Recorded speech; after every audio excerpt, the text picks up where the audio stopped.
أشهد أن لا إله إلا الله وحده لا شريك له وأشهد أن محمدا عبده ورسوله أما بعد فأعوذ بالله من الشيطان الرجيم بسم الله الرحمن الرحيم الحمد لله رب العالمين الرحمن الرحيم مالك يوم الدين إياك نعبد وإياك نستعين اهدنا الصراط المستقيم صراط الذين أنعمت عليهم غير المغضوب عليهم ولا الضالين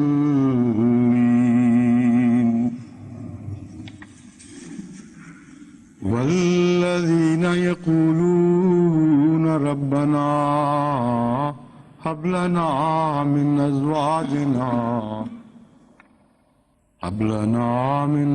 أزواجنا وذرياتنا قرة أعين واجعلنا للمتقين إماما أولئك يجزون الغرفة بما صبروا ويلقون فيها تحية وسلاما خالدين فيها حسنت مستقرا ومقاما قل ما يعبأ بكم ربي لولا دعاؤكم فقد كذبتم فسوف يكون لزاما. J'ai récité les versets 75 à 78 de la sourate Al-Furqan. Dans la sourate Al-Furqan, Allah évoque les qualités des serviteurs d'Allah qui est Rahman. Et en fin de cette sourate, Allah présente les aspects sublimes de la vie conjugale de ses serviteurs d'Allah le Rahman. Allah évoque leur attente ultime quant à leur vie conjugale. Que souhaitent-ils de leur Seigneur? Il est dit وَالَّذِينَ يَقُولُونَ رَبَّنَا هَبْ لَنَا مِنْ أَزْوَاجِنَا وَذُرِّيَّاتِنَا قُرَّةَ أَعْيُنٍ. Ces personnes disent: Ô notre Seigneur, accorde-nous de nos femmes et de nos enfants la joie de nos yeux.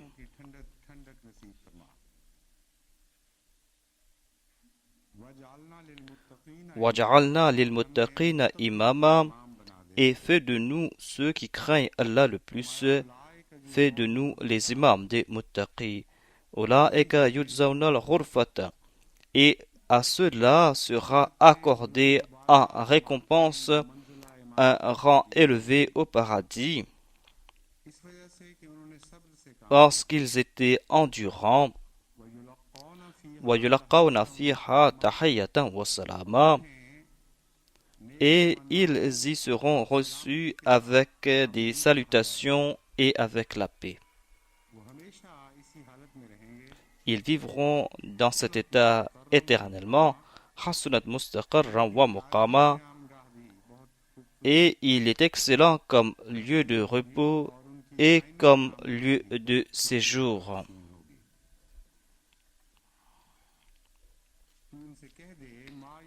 Dis-leur, Ma ya'ba'u bikum rabbi lawla du'a'ukum. C'est-à-dire, on s'adresse au saint prophète Mohammed, paix soit sur lui, et on dit, ô Mohammed, adresse l'humanité et déclare, Ma ya'ba'u bikum rabbi lawla du'a'ukum. Et n'était-ce votre prière à lui, mon Seigneur ne tiendrait aucun compte de vous. فَقَدْ كَذَّبْتُمْ فَسَوْفَ يَكُونُ لِزَامًا. Mais maintenant que vous avez rejeté le système de la prière, puisque vous avez rejeté le fait que vous allez rencontrer votre Seigneur, alors certainement les calamités vous sont destinées. Ce sont des calamités qui s'attachent aux gens en raison de leurs méfaits. Ces malheurs vont vous entourer.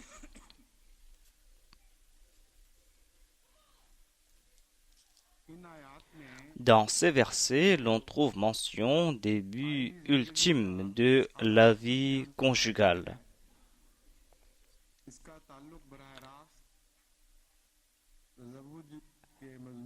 Donc, cela concerne la vie conjugale.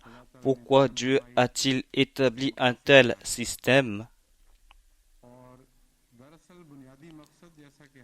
Le but premier pour la vie conjugale est pour la préservation de la vie humaine, pour la pérennité des générations,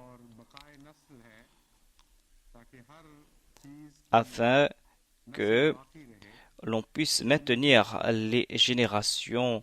Voilà donc la raison de base. Je ne vais pas entrer dans les détails à ce que comment on atteint cet objectif. C'est là un sujet très vaste, mais cela concerne ici l'homme. À savoir, quand on arrive au niveau supérieur où se trouve l'homme, l'on comprend que l'objectif ultime de la vie conjugale n'est pas uniquement pour la préservation de l'espèce humaine. Le but est de préserver des générations qui sont muttaqi, des générations des gens qui sont pieuses, des gens qui craignent Dieu. Et il n'y a pas de sens de préserver les générations futures dans la vie de l'homme uniquement. Ce n'est pas là l'objectif de l'homme. Apparemment, il y a quelque chose de commun avec toutes les formes de vie, mais ce verset met en exergue la vie de l'homme et dissocie la vie de l'homme de toute espèce de vie.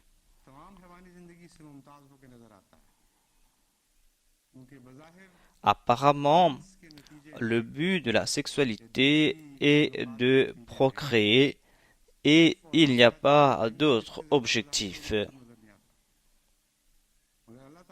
Mais Dieu déclare qu'il veut que ses serviteurs atteignent un niveau supérieur.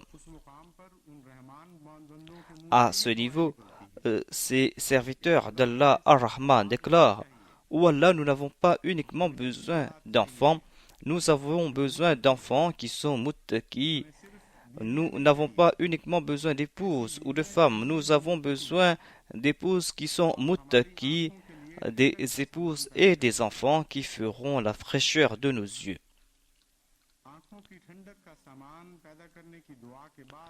Après avoir fait cette prière, il déclare: Waj'alna lil muttaqina imama.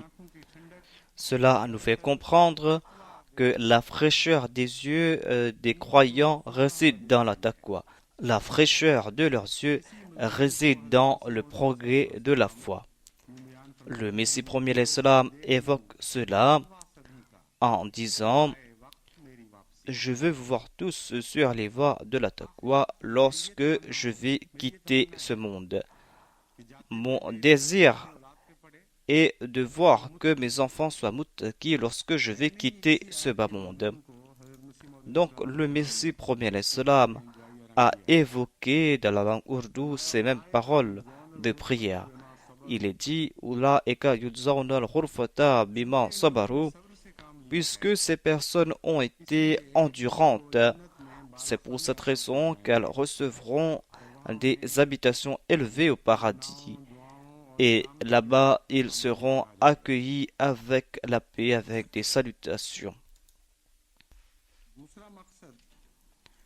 Le deuxième but que le Saint-Coran a évoqué à propos de la vie conjugale concerne la bonne compagnie et la tranquillité d'esprit. Allah déclare: وَمِنْ آيَاتِهِ أَنْ خَلَقَ لَكُمْ مِنْ أَنْفُسِكُمْ أَزْوَاجًا لِتَسْكُنُوا إِلَيْهَا وَجَعَلَ بَيْنَكُمْ مَوَدَّةً وَرَحْمَةً إِنَّ فِي ذَلِكَ لَآيَاتٍ لِقَوْمٍ يَتَفَكَّرُونَ.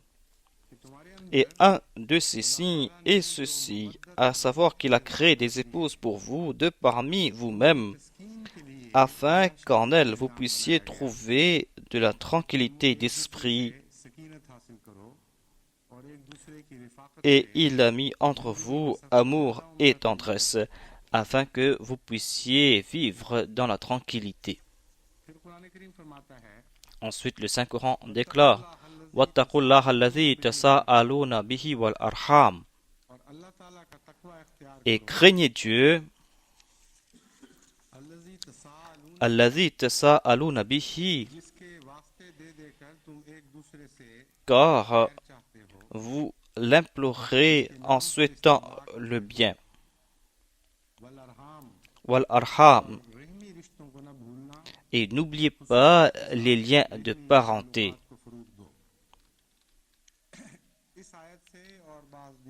Ce verset et les autres versets mettent de l'avant la raison principale de la vie conjugale et du mariage, à savoir, on veut créer une société dans laquelle la vie conjugale a un statut élevé et la société doit être basée sur la famille et la société ne doit pas être basée sur l'individualisme. C'est-à-dire, on doit renforcer les liens de parenté, il doit y avoir de bons traitements, on doit faire preuve d'amour et de fraternité. À la base du système social est la famille en islam. Tout système social a une philosophie.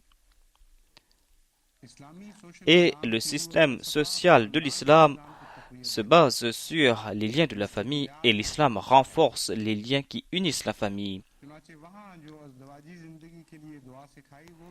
On nous a enseigné cette prière concernant la vie conjugale et là-bas on a évoqué les attributs d'Allah Ar-Rahman. Donc pour renforcer ces liens de parenté, on doit se lier avec Allah Ar-Rahman et le saint prophète a déclaré que Rahim, c'est-à-dire l'utérus et Rahman, ont la même racine. Donc la personne qui coupe les liens de parenté coupe sa relation avec Dieu. Donc il y a un lien ferme entre ces deux sujets. Voilà donc les trois raisons de base évoquées dans le Saint-Coran par rapport à la vie conjugale. Et voilà la base de la vie familiale selon le Saint-Coran. Lorsque nous étudions la situation du monde, l'on constate que les gens se marient pour toute autre raison que les raisons énoncées par le Saint-Coran. Les gens négligent les points évoqués dans le Saint-Coran. Le saint prophète Mohammed, paix soit lui, a évoqué ce sujet dans un hadith. Il déclare donc: Tunkahul mar'atu li arba'in, li maliha, li hasbiha, wa li jamaliha, wa li diniha, fadhfur bidhatil dini taribat yadak. Il déclare que généralement les gens donnent priorité à la foi à la religion en dernier. Les gens donnent la priorité au bien, au lien de parenté, à la beauté en premier. Fadhfur bidhatid din. Voilà ce que déclare le saint prophète, paix soit sur lui. C'est-à-dire, choisissez votre conjoint ou votre conjointe en raison de sa foi, sinon vous allez tout perdre, sinon vous serez parmi les malchanceux. Donc, dans le Salmudin, dans ce hadith, l'on trouve mention des 3 raisons évoquées pour le mariage, des raisons qui ont été évoquées dans le Saint-Coran. Donc, les 3 raisons du mariage évoquées dans le Saint-Coran concernent din ou la foi. Donc, le Saint-Prophète Mohammed, paix soit lui, a évoqué tous ces sujets dans le terme din, des points qui ont été évoqués dans différents versets coraniques. Et il déclare, malheureusement, les gens accordent la dernière priorité à la foi. Mais je vous fais savoir que si vous voulez vous prémunir de la destruction, alors donnez prééminence et priorité à la foi. Le terme din a été utilisé dans son sens le plus large, et cela a trait à la taqwa de l'époux ou de l'épouse.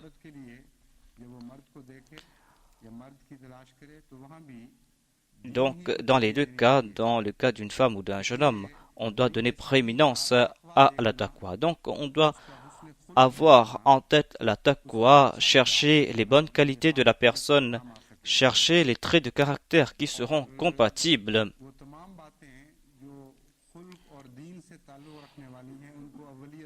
Et on doit donner priorité aux choses qui ont trait à la fois au succès ici-bas et dans l'au-delà. Donc, ce mariage qui est basé sur ces principes, ce mariage aura du succès ici-bas et dans l'au-delà. Car Allah déclare que leurs lieux de séjour temporaire et permanent sont tous deux parfaits. Leur lieu de séjour temporaire, c'est-à-dire en ce bas monde, ces personnes vivent dans un état de récompense et ces personnes se sont basées sur des choses qui sont fermes. C'est un séjour temporaire qui sera merveilleux et lorsqu'ils vont quitter ce bas monde dans l'au-delà, ils auront des lieux permanents qui sera parfait.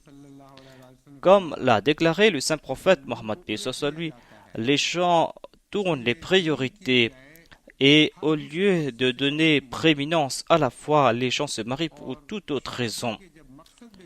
Puisqu'on a défiguré le but du mariage, alors tout comme l'a déclaré le saint prophète paix soit lui, que les actions sont basées sur les intentions, alors de ce fait, puisqu'on défigure l'intention, alors les conséquences et les résultats aussi seront défigurés et il ne peut y avoir de succès dans de tels mariages.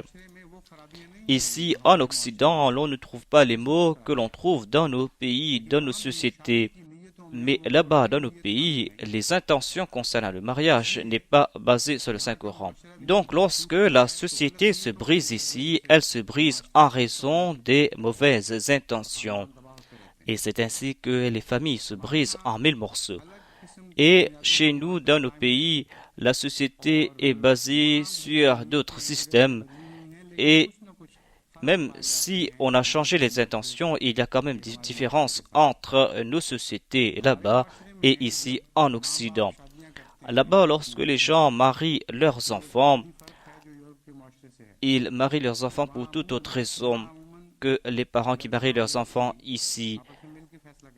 Ici, les jeunes gens prennent la décision entre eux. Et dans nos pays, ce sont les parents qui prennent la décision. Mais dans les 2 cas, il n'y a pas de bonnes intentions. La raison des échecs dans le mariage est parce que les parents sont avides. Ils pensent que la joie de notre fils réside dans le fait qu'il va se marier avec une fille d'une famille riche et cette fille va apporter avec elle de la richesse et elle va apporter tous les conforts. Elle va apporter une voiture, un réfrigérateur. Elle va nous donner de l'argent pour les études de nos enfants. Donc, ces parents cherchent des filles avec ces intentions et sans aucune pudeur, ils font de telles demandes. Le saint prophète, paix et soit sur lui, a déclaré que les gens se marient pour de l'argent. Et c'est quelque chose que nous voyons dans la pratique, ce n'est pas quelque chose de rare. Quotidiennement, dans nos sociétés, l'on voit que les gens se marient pour de l'argent et on a mis l'argent en premier sur les liens de parenté et la beauté, car dans la pratique, l'on donne la priorité aux richesses et à l'argent. Tant que l'on n'a pas la garantie que le futur mari va accorder une vie confortable à son épouse, les gens ne prennent pas la décision pour le mariage de leur fille. Les gens pensent qu'on donne priorité à la beauté dans les mariages. C'est vrai que dans la pratique, les hommes donnent priorité à la beauté, mais la femme est une autre partie, et dans la plupart des cas, les femmes donnent priorité à l'argent, ou les parents de la jeune fille donnent priorité à l'argent. Donc on regarde tout d'abord les biens du jeune homme. On va voir s'il va progresser financièrement.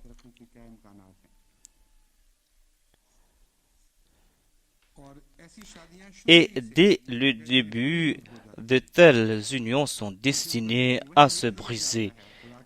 Dès le début, Dieu décrète que vous avez choisi tout autre but et vous n'avez pas cherché la tranquillité d'esprit et la fraîcheur des yeux.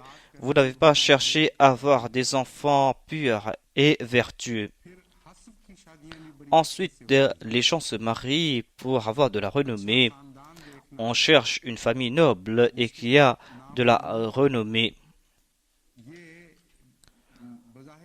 L'on peut penser que les gens agissent ainsi rarement, mais dans la pratique, cela a de l'effet sur la psychologie humaine. Je connais le poids de la renommée et des liens de parenté, car depuis longtemps j'ai des liens avec les affaires matrimoniales et les gens me demandent de marier leurs enfants. Et dans beaucoup de cas, j'ai ressenti ce désir, même si ce désir est ouvert ou latent.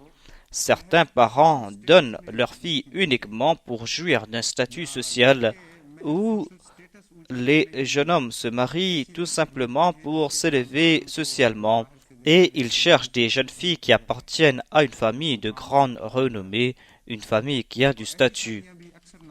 Et dans la plupart des cas, de tels mariages sont des fiascos. Ensuite, en troisième lieu, on regarde la beauté. La beauté joue un rôle pour créer de l'amour et de l'affection, certes, mais il n'y a pas de pérennité dans la beauté. La beauté est quelque chose d'éphémère. La beauté n'est pas quelque chose qui se maintient. Et lorsqu'on se rapproche de la beauté, lorsqu'on connaît davantage cette beauté, le plaisir diminue.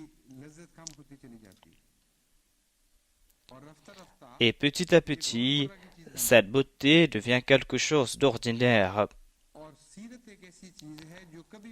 Alors que les traits de caractère possèdent des qualités contraires. Les traits de caractère sont contraires à la beauté. Lorsque vous allez vous rapprocher d'une personne noble, vous allez grandir en amour pour cette personne.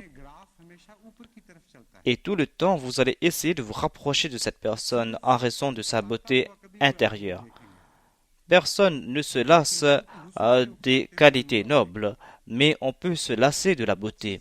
On ne se lasse pas des qualités et des excellences des gens, car ces qualités ne font que s'embellir. Et on comprend davantage les qualités subtiles des excellences.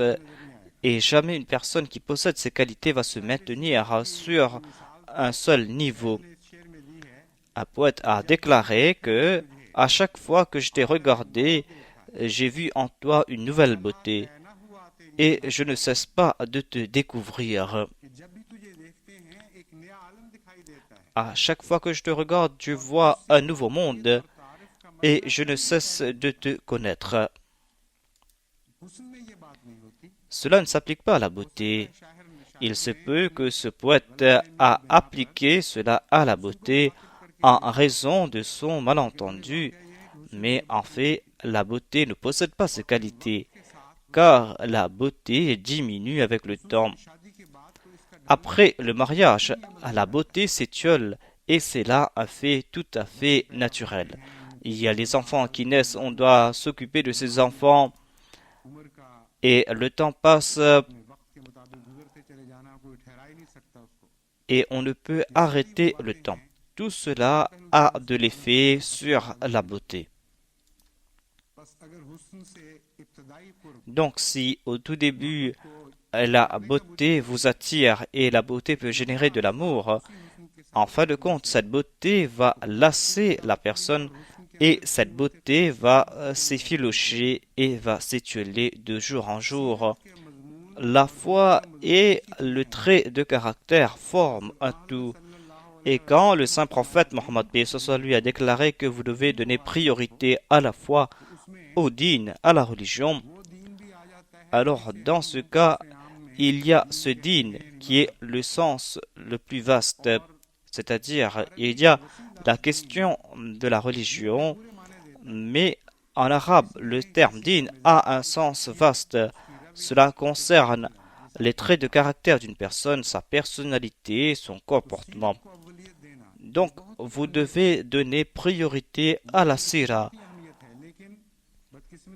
Mais malheureusement, les gens négligent ce point et c'est en dernier lieu que l'on cherche la sira, c'est-à-dire les traits de caractère ou la personnalité de cette personne. À part cela, il y a bon nombre d'objectifs infâmes qui peuvent affecter l'esprit des gens. Il y a certaines belles-mères qui se servent de leur bru comme des servantes. Et ce concept de la servitude s'accroît avec l'appauvrissement du milieu. Dans les familles riches, il n'y a pas ce concept. Et ici en Occident, il n'y a pas ce concept. Mais dans nos pays, dans nos sociétés, là où le niveau économique est bas, les gens y accordent une grande importance. Il y a des belles-mères qui ont une famille élargie et ces belles-mères marient leurs fils afin de profiter de leurs brus, afin que ces brus servent leurs enfants, c'est-à-dire les frères ou les sœurs de leur mari. C'est vrai que ces brus doivent servir leurs beaux-parents, mais on utilise ces brus pour servir les autres. Et dans certains cas, cette situation est insoutenable. Et cela se passe dans certaines familles. Il y a des hommes qui sont animés d'un esprit tordu. Et généralement, comme je l'ai déclaré, les hommes donnent la priorité à la beauté. Et après cela, il y a la question de la culture. Ce qu'on qualifie aujourd'hui de culture sont en fait des pratiques anti-islamiques. Donc, lorsque je dis culture, je pense à la culture présentée par les autres aujourd'hui. Il y a des aspects de la culture qui violent les règles de la bienséance et certains maris sont attirés par cette culture et ils se marient en disant que nous allons prendre nos épouses et participer dans des fêtes. On va faire des fêtes à la maison et elles ne vont pas respecter les règles de la parda. Ces femmes seront d'une grande popularité. On va dire que ma femme est très chic et ce sera une dame qui va établir des relations partout. Voilà donc les intentions de ces hommes et ils sont donc en train d'aller à contre-courant à ce que le Saint-Coran dit à propos du mariage, à savoir le fait d'avoir des enfants purs et saints. Si dès le début un mari a en tête cette culture et ce concept, alors dès le début il s'est débarrassé d'une génération pure. Car les enfants qui grandissent dans ces maisons sont malades spirituellement et psychologiquement. Dans de telles sociétés, on néglige certainement les enfants. Les époux qui sont victimes des attraits de la culture occidentale n'ont pas le temps de s'occuper de leurs enfants. Ensuite, selon la psychologie humaine, ces enfants vont essayer de faire plus que leurs parents. Ils vont faire 2 pas plus que leurs parents dans cette voie.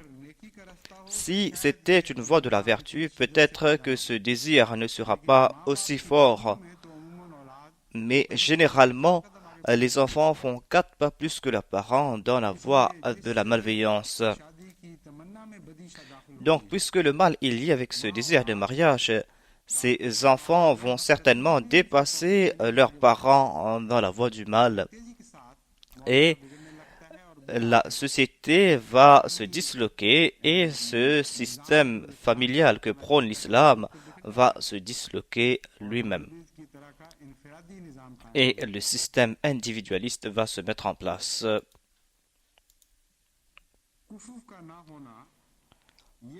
Le fait qu'il n'y a pas de kufur est une grande raison pour les échecs dans le mariage.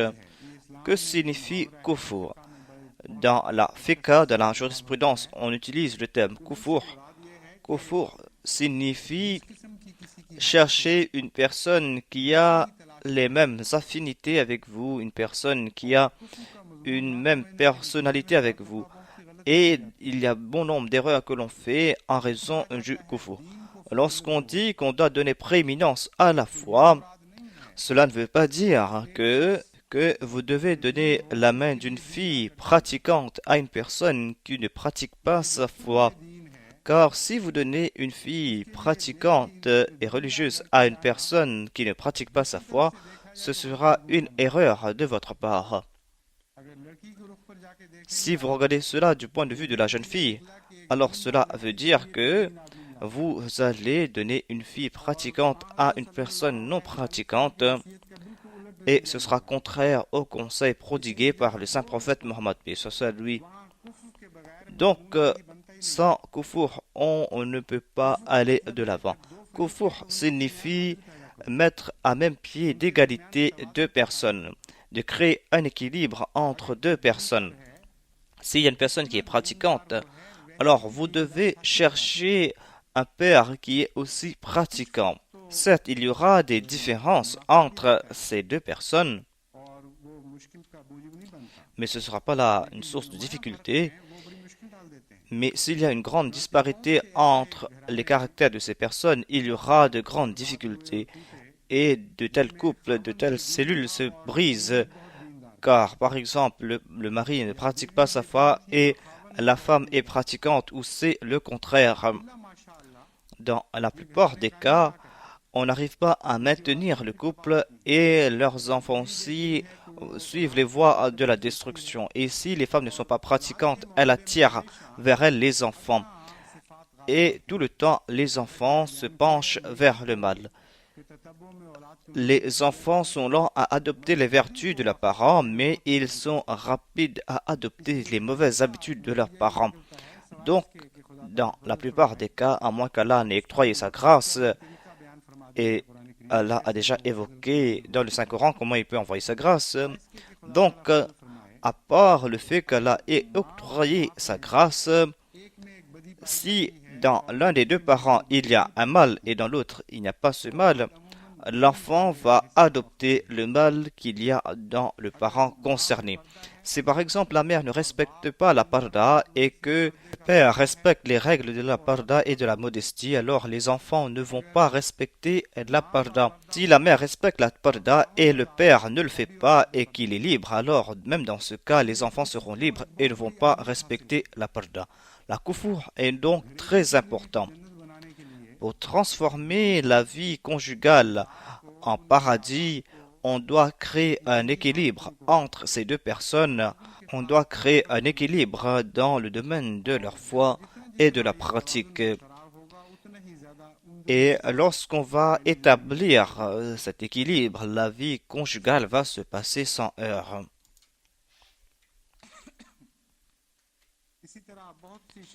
Il y a bon nombre de doléances que je reçois qui sont en raison du fait que l'on néglige le commandement de Dieu, Qawl et Sadid. Le Saint-Coran déclare que vous devez suivre les voies de la Qawl et Sadid, surtout dans le domaine des mariages. On récite ce verset au cours des nikahs. Il y a une sagesse profonde ici. Le Saint-Coran ne dit pas de dire uniquement la vérité. Il y a une différence entre dire la vérité et Qawl et Sadid. Dans certains cas, il y a des similarités et dans d'autres cas, il y a des différences. Généralement, lorsqu'une personne va présenter sa fille, lorsqu'elle va dire que ma fille possède telle ou telle qualité, elle a fait telle ou telle étude, ce sera la vérité si la personne dit la vérité. Donc on peut dire que cette personne a dit la vérité. Mais si par exemple cette jeune fille est épileptique, si donc elle est épileptique ou qu'elle a d'autres défauts, ou si par exemple elle ne peut avoir d'enfant, si vous cachez cela, ce ne sera pas contre la vérité, certes, parce qu'elle n'a pas dit qu'elle ne possède pas tel ou tel défaut, mais ce sera contre la qawl sadid. Lorsqu'il est dit qulu qawlan sadida, cela veut dire que l'affaire doit être claire. Et vous devez dire toute la vérité sans aucune ambiguïté. S'il y a des défauts, vous devez aussi mentionner cela. Et vous devez dire que voilà les faiblesses, voilà les lacunes. C'est en raison des lacunes par rapport au qawl sadid qu'il y a bon nombre de mots qui sont générés dans nos sociétés.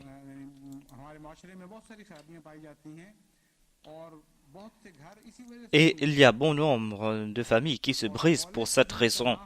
Et la qawl sadid affecte chaque aspect de la vie. Il y a par exemple les parents des jeunes hommes qui mentent.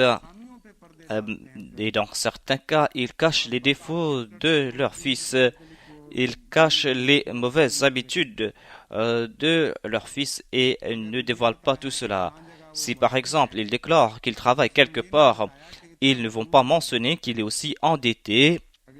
Si ils disent que notre fils a autant de biens, ils ne vont pas dire qu'il y a aussi des propriétés qui sont en dispute et qu'il sera héritier de tel ou tel bien. Donc cacher certaines choses sera contre la qawl sadid. Je connais une histoire à propos d'une jeune fille. Son état est très grave. Le mari de cette jeune femme est gravement épileptique et si les parents avaient su cela avant le mariage, ils n'auraient pas donné la main de leur fille en mariage. Mais on a caché cela et maintenant cette jeune femme est en difficulté. Ces cas ne sont pas rares, mais vous allez voir des milliers d'exemples de ce genre dans nos sociétés où les gens ont négligé les préceptes de la qawl sadid. Ensuite, il y a le concept du romantisme qui est ancré dans nos sociétés. Et si on élargit ce domaine, on voit que les jeunes hommes et les jeunes filles se construisent un monde de rêve, un monde imaginaire à propos de leur vie conjugale. Et la vie croit que lorsque je vais me marier, je vais vivre dans un monde de rêve fait de plaisir et je vais vivre dans le bonheur et jamais je n'aurai de problème. Alors que dans la vérité, ce mari à propos de qui il a tant d'espoir, ce mari a des faiblesses naturelles. Il a des défauts qui font partie de la nature humaine. Il y a donc certaines habitudes et il faut vivre avec ces mauvaises habitudes. On peut enlever certains défauts et on ne peut pas enlever d'autres. Et il y a aussi des faiblesses dans les jeunes femmes. Et il y a aussi des lacunes et des défauts. Il y a des défauts qui font partie intégrante de leur nature, des habitudes qu'on ne peut déraciner. Et on doit vivre avec ces défauts et ces lacunes. Ensuite, il y a les droits envers les parents. Le mari doit accomplir ses devoirs envers ses parents. Et la jeune femme qui s'est construit un paradis, un monde imaginaire que quand je vais partir me marier, mon mari va me donner de l'argent et je vais dépenser tout cet argent. Mais lorsque dans la pratique, elle voit que son mari doit dépenser sur sa mère, sur ses frères et ses sœurs, alors elle va réagir violemment. Les gens ne veulent pas vivre dans la réalité. Ils ne comprennent pas que ce monde de fantaisie est imaginaire et ce n'est pas là la réalité. Dans la réalité, l'homme doit avoir l'habitude de faire face à des difficultés. Et c'est pour cette raison que là-bas, il y a des disputes. Et les époux aussi ont des concepts imaginaires à propos de leurs épouses et c'est pour cette raison qu'ils trébuchent. Le Saint-Coran a évoqué 3 choses de base. On doit donc respecter ces 3 points et le saint prophète, paix soit lui, a éclairé cela en disant que vous devez donner priorité au din. Si pour le mariage, vous donnez priorité à ces points et que si vous répandez ces concepts dans votre société autour de vous, alors certainement vous allez atteindre les buts sublimes du mariage. Et tout comme nous le dit le Saint-Coran, alors Allah vous promet que en ce bas monde, vous allez avoir le paradis et dans l'au-delà aussi, vous allez jouir du paradis éternel. Et vous allez laisser des enfants muttaqi derrière vous. Et votre désir de muttaqina imama va se réaliser. Mais malheureusement, comme je l'ai déclaré, on néglige en général ces points. Il y a aussi des doléances concernant les liens de parenté et la piété filiale. Comme je l'ai déclaré, l'esprit de la société islamique se base sur les liens de parenté. D'accorder de l'importance aux liens de parenté.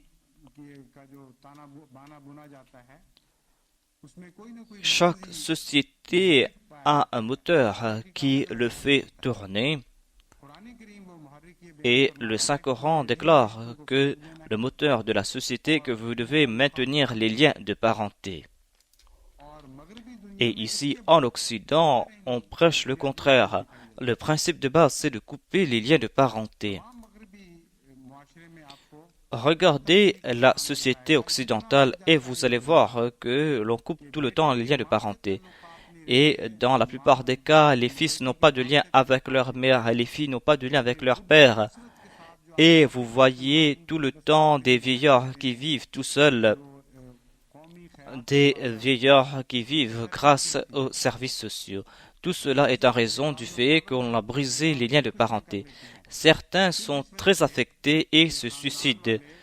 Tout cela est parce que leur fils, leur fille ou leur bru ou leur gendre les considèrent comme un fardeau. Les jeunes se disent la société doit s'occuper de ces vieillards. Nous devons vivre libres et nous devons vivre dans l'amusement. Nous ne sommes pas prêts à porter ces fardeaux.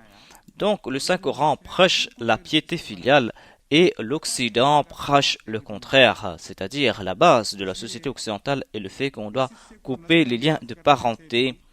Donc, puisqu'on a négligé ce point, cela a créé bon nombre de mots et on est en train de générer ces mots.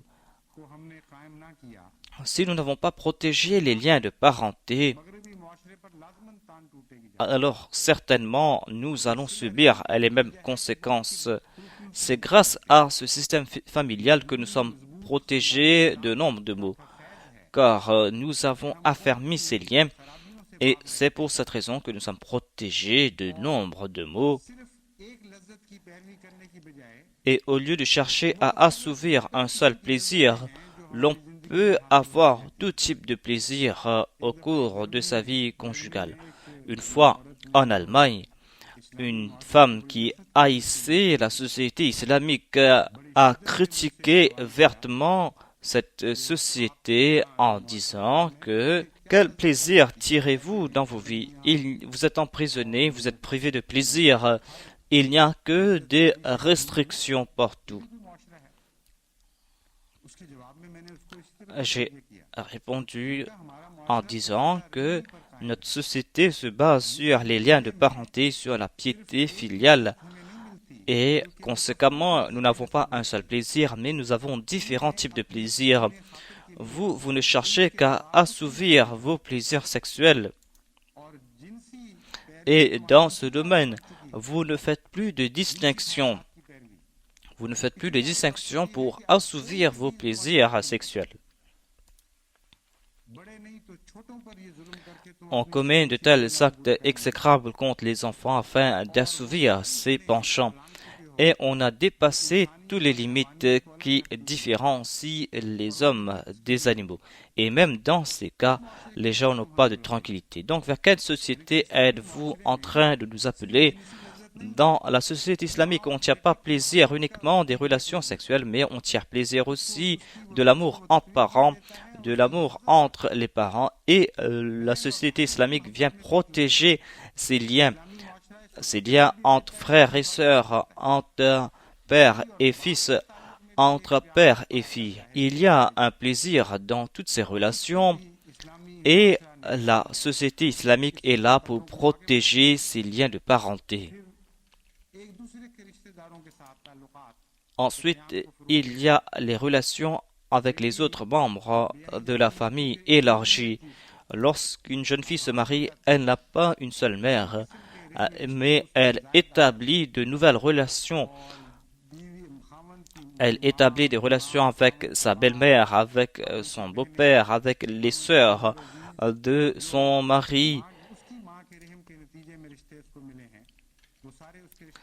Et c'est la même chose pour le cas du mari. La base de cette société islamique est donc les liens de parenté et on a renforcé ces liens. Et c'est pour cette raison que l'homme n'est pas tout le temps sur sa faim concernant les plaisirs. Et même s'il ressent la solitude, il n'est pas frappé de folie. Puisqu'en Occident, il y a une seule source de plaisir. Et si on n'arrive pas à assouvir ce plaisir, il n'y a pas d'autre moyen pour avoir la tranquillité d'esprit. C'est pour cette raison que dans de telles sociétés, il y a les gens qui sont frappés de folie. Tous ces troubles sexuels sont des folies qui ont été générées par la société. Ces personnes ont coupé la branche sur laquelle elles sont assises et maintenant la destruction leur est destinée. C'est pour cette raison que le Saint-Coran a souligné l'importance des liens de parenté et le saint prophète Mohammed, paix soit sur lui, a parlé beaucoup à ce propos. Et si vous collectez tous les conseils prodigués par le saint prophète, paix soit sur lui, vous allez faire tout un livre. Donc, c'est pour cette raison que la Jamaat Ahmadiyya doit accorder de l'importance aux liens de parenté. Et en ce qui concerne ses propres parents, ce n'est pas la peine d'entrer dans les détails. Dans la plupart des cas, les gens accomplissent leurs devoirs envers leurs propres parents. De génération en génération, on se transmet cet amour entre parents et par la grâce d'Allah, notre société est ferme dans ces domaines. Mais les épreuves commencent avec le mariage. C'est pour cette raison que le saint prophète, paix soit sur lui, a déclaré que pour le nikah, on doit réciter ces versets suivants.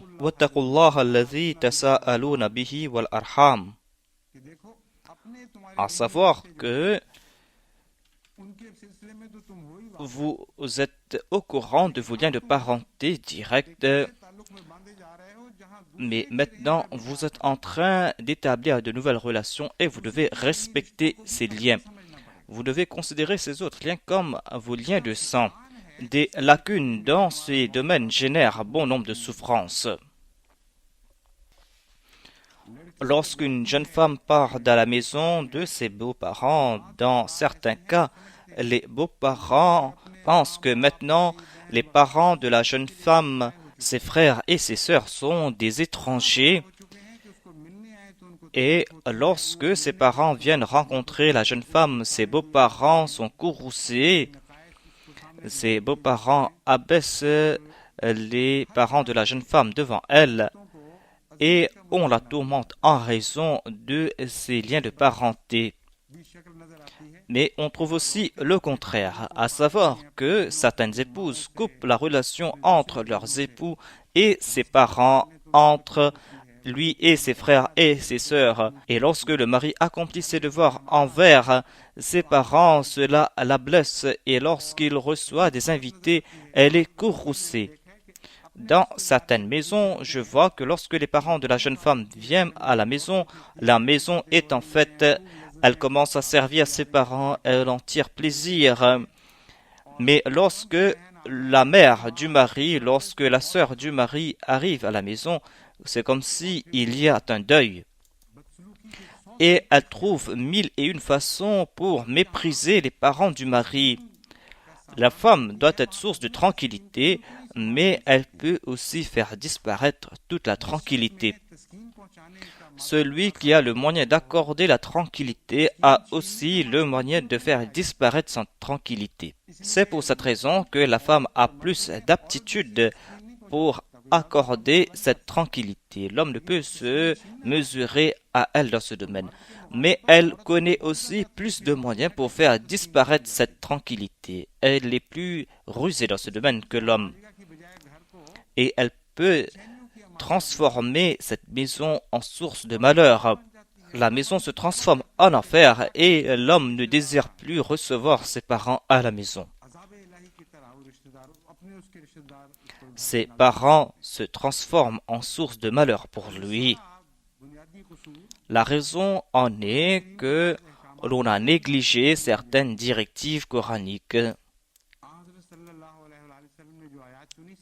Le premier verset choisi par le saint prophète paix soit lui est celui-ci. Wattaqullaha alladhi tasaaluna bihi wal arham innallaha kana alaykum raqiba. Il est dit que si vous ne respectez pas vos liens de parenté, alors sachez qu'Allah vous attrapera certainement. C'est pour cette raison que, dans ces domaines, nous allons devoir retourner sous la protection du Saint-Coran. Lorsqu'on outrepasse les limites prescrites par le Saint-Coran, l'on va certainement faire face à des difficultés et l'on n'aura pas la tranquillité tant qu'on ne retourne pas vers le Saint-Coran. Et il est erroné de dire que nous sommes libres de faire ce que nous voulons à la maison. Le Saint-Coran rejette ce concept. Le Saint-Coran nous fait comprendre que Dieu seul est le vrai propriétaire. Walillahi lil amr. Et tout ce que nous n'avons eu n'est que des amanas. C'est un bien qui nous a été confié temporairement. Il est erroné de dire que nous sommes libres. Nous ne sommes pas libres. Nous avons des comptes à rendre à Dieu certainement. Donc, si le mari n'accomplit pas ses devoirs envers la femme, alors il aura des comptes à rendre. Si la femme n'accomplit pas ses devoirs envers son mari, elle sera questionnée à ce propos. Le verset « Inna Allaha kana alaykum raqiba » attire notre attention à ce propos. Nous aurons des comptes à rendre pour chaque chose. Si le père est cruel envers ses enfants, s'il agit envers ses enfants comme bon il lui semble, alors lui aussi aura des comptes à rendre à ce propos. Et le père qui accorde la liberté à ses enfants et qui déclare que ses enfants sont libres. Et pourquoi dois-je les attirer vers la vertu? Moi je vais partir dans ma tombe et mes enfants vont partir dans les leurs. Celui qui a outrepassé les limites dans ce domaine, lui aussi sera questionné. Nous serons questionnés concernant notre sévérité et nous serons questionnés aussi quant à notre indulgence.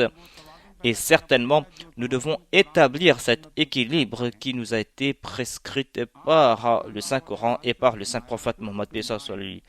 Le Saint-Prophète a déclaré كلكم راع وكلكم مسؤول عن رعيتهم. À savoir que chacun d'entre vous est un berger. Ne croyez pas que vous êtes les maîtres. Vous êtes des bergers et vous avez des comptes à rendre pour chaque mouton.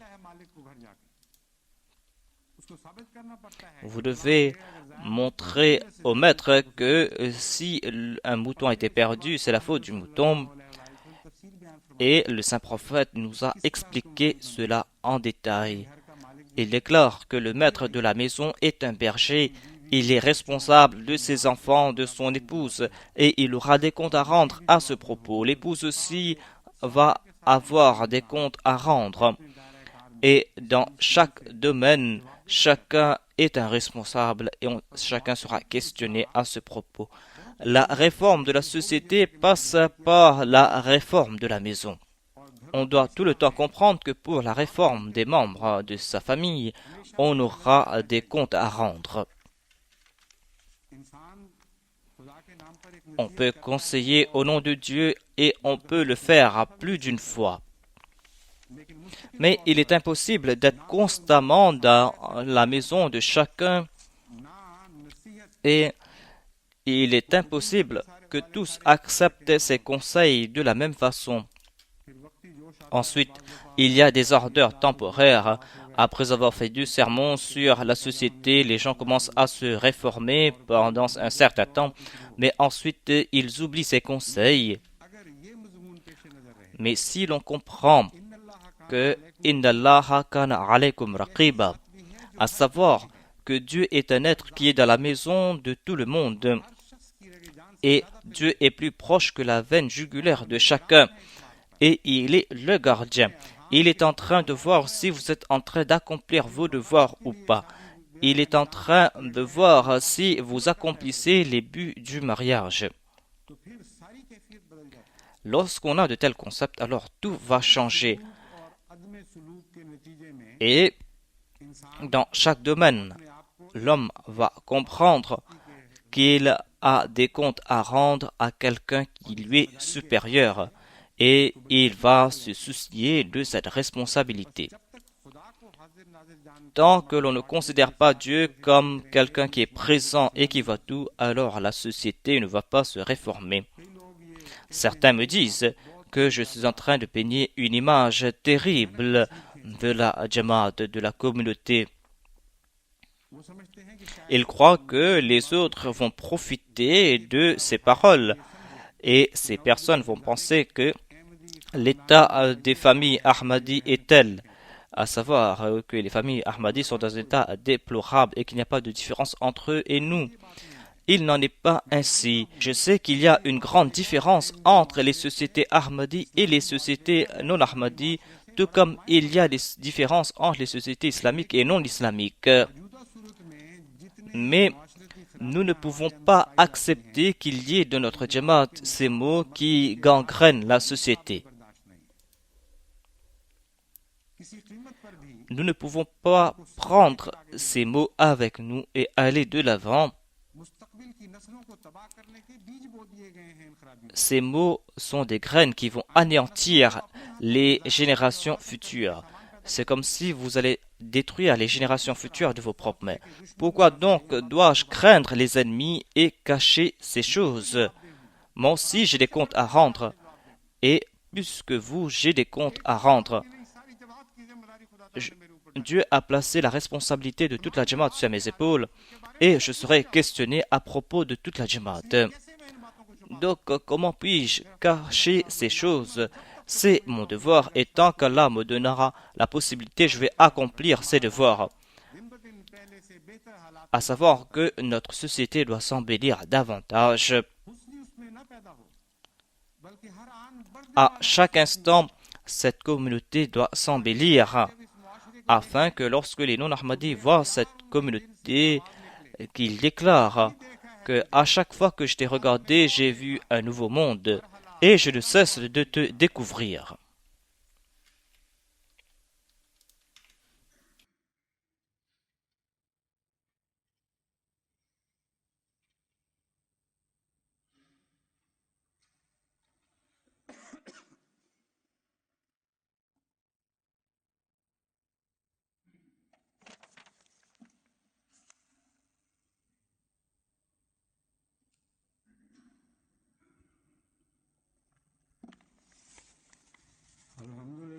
نحمده ونستعينه ونستغفره ونؤمن به ونتوكل عليه ونعوذ بالله من شرور أنفسنا ومن سيئات أعمالنا من يهده الله فلا مضل له ومن يضلله فلا هادي له ونشهد أن لا إله إلا الله وحده لا شريك له ونشهد أن محمدا عبده ورسوله. Aujourd'hui, je vais diriger la prière funéraire de 3 dames et la prière de Juma et d'Asr. Je vais diriger la prière funéraire de ces dames. Il y a Mokarama Amatul Hamid Begum Sahiba, l'épouse de Qazi Mohamed Rashid Sahib Wakilul Mal. Elle est la belle-mère de Ataul Mujib Rashid. Elle était une compagnon du Messie premier de Salam. Elle avait cousu le drapeau de la communauté Ahmadiyya. Et par la grâce d'Allah, ses 4 fils sont dédiés pour la cause de l'Ahmadiyya. Et ses 3 filles se sont mariées avec des personnes qui se sont dédiées pour la cause de la Jamaat. Avoir des enfants qui sont dédiés ou qui se sont mariés avec des personnes dédiées est une très grande grâce. Et Allah a octroyé cette grâce à cette mère. Mokarma Hamida Begum Sahiba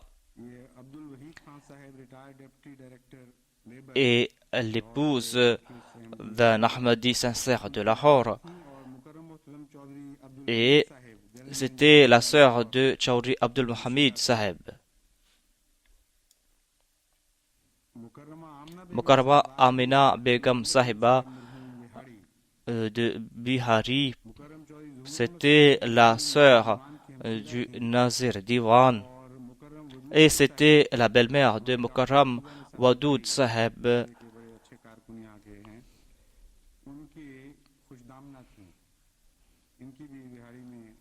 Elle est décédée à Vihari et après la prière de Juma et d'Asra, je vais diriger la prière funéraire de ces dames.